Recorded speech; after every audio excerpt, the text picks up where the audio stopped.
What are the health benefits of intermittent fasting? What is time-restricted eating? This might just be the best thing you've ever come across.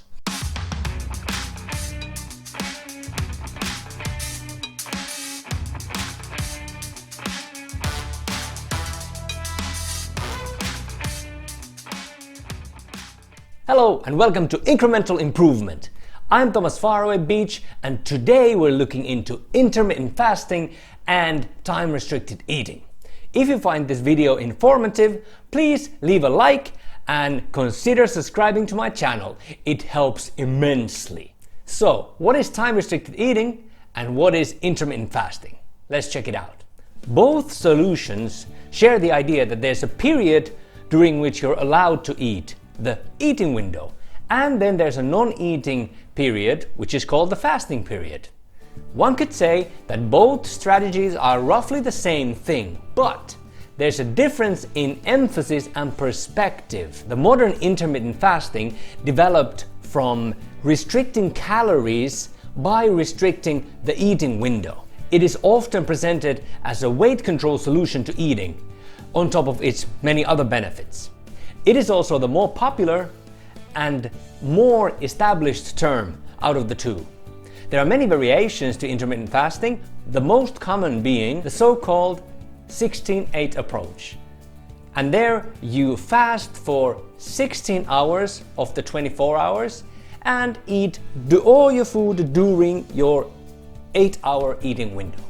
Some people even fast whole days, 1 or 2 a week, and eat normally for the rest of the week. The research for time-restricted eating was informed by the studies on intermittent fasting, but the emphasis is not on calorie restriction. Rather, they focus on the circadian rhythm, which is the body's natural 24-hour clock that works all the way down to the cellular level. The circadian rhythm is mainly affected by two things: daylight and the timing of your food intake.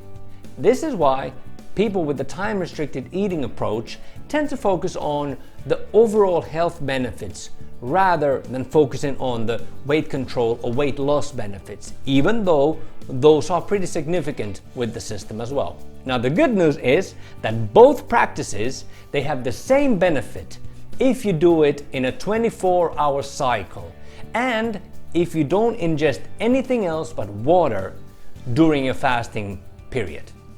By the way, the information in this video comes from Dr. Rhonda Patrick, one of the most vocal proponents of time-restricted eating, and Dr. Satchin Panda, who is one of the world's leading experts in the circadian rhythm and intermittent fasting. I'm going to also cite some related studies, but all of these sources I will link down below. Okay, so what are the health benefits? Number 1, it helps with fat loss. Time-restricting eating down to 12 hours is shown to decrease fat mass in studies with mice. Human studies have also shown that if you consume your calories earlier in the day, it helps with fat loss. When participants in one study ate 3 standardized meals within a 6-hour eating window, they experienced decreased appetite and increased fat metabolism compared to when they eat 3 standardized meals randomly at any interval during a 12-hour eating window. Number 2, it may increase muscle mass and endurance. Time-restricted eating has been shown to increase muscle mass in mice again, even when their diet wasn't altered in any other way. Time-restricting the eating down to 9 hours in mice studies also has shown to increase endurance. And a bit more closer to home, a human study on healthy males resulted in decrease in blood glucose levels, blood insulin, fat mass, while maintaining their muscle mass. Number 3, increases sensitivity to insulin and glucose. This is important because the more insulin sensitive your body is, the more effective it is in utilizing carbohydrates or sugars in the body for energy and doesn't require as much of them.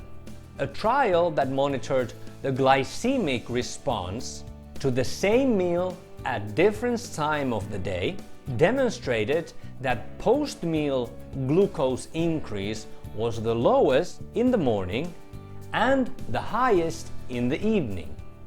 Another study concluded that time-restricted eating with an earlier eating window is likely to have a positive effect on overall 24-hour glucose levels. Studies also show that time-restricted eating improves the circulating insulin independent of weight loss. That's really cool, right? Number 4, it improves cardiovascular health. American Heart Association's meta-analysis concluded that limiting the number of hours of eating during the day or maintaining overnight fasting was beneficial for maintaining cardiovascular health. Studies also show that time-restricted eating improves blood pressure independent of weight loss. Number 5, time-restricted eating lets our gut rest and promotes a healthier gut biome diversity. When we get up in the morning after 10 to 14 hours of fasting, it means that we have given our gut some time to rest because there hasn't been any food in your gut that needed to be processed. And time-restricted eating promotes the rhythmic changes in gut microbiota populations that are supposed to occur during the day, increasing a healthy diversity. By the way, if you are finding this video useful, please click the like button and consider subscribing to my channel. Thanks! Number 6, it may prevent or reverse metabolic diseases. Time-restricted eating without reducing caloric intake prevents metabolic diseases in mice with high-fat diet. Also, human trials are demonstrating the potential of time-restricted eating to prevent or reverse metabolic diseases. Number 7.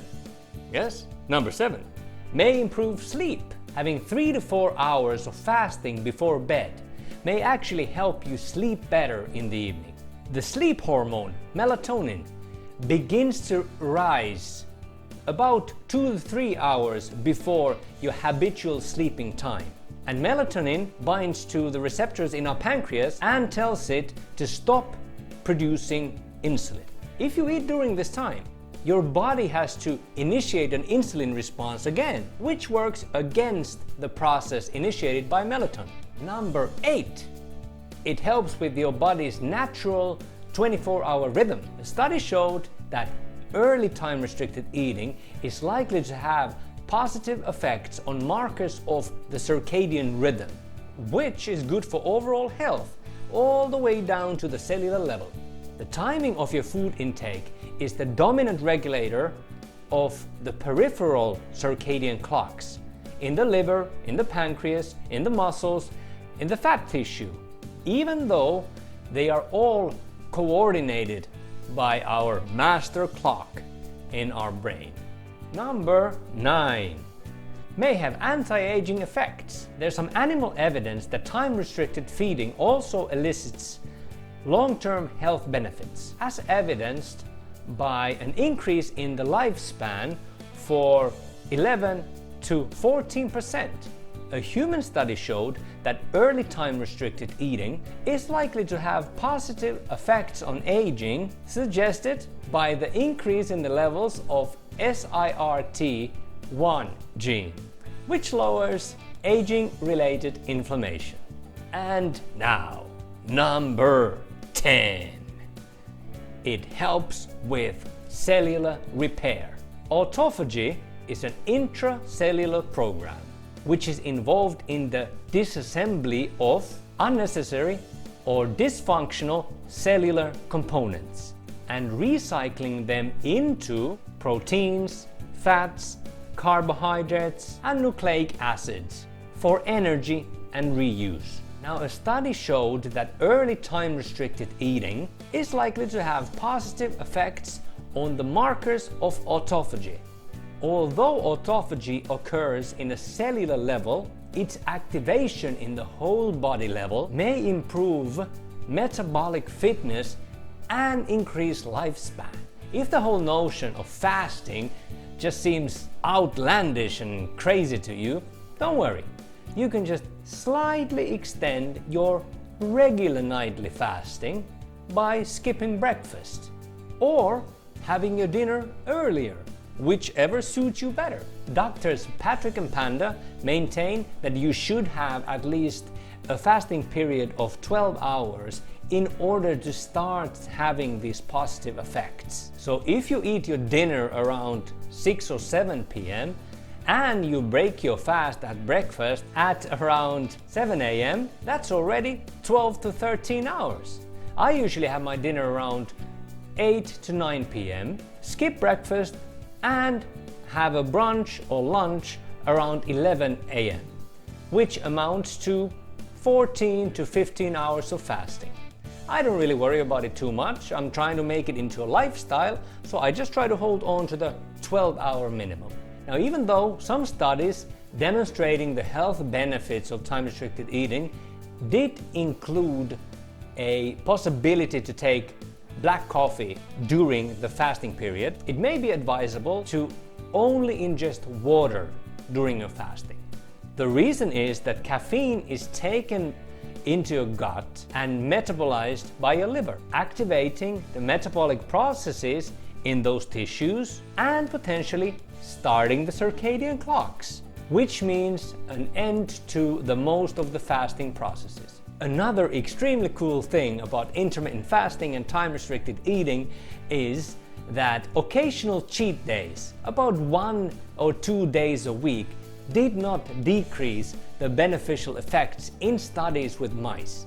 Now, of course, all of my scientist friends or academically inclined friends, they are quick to point out that my studies cannot be taken as evidence for what is happening within the human body.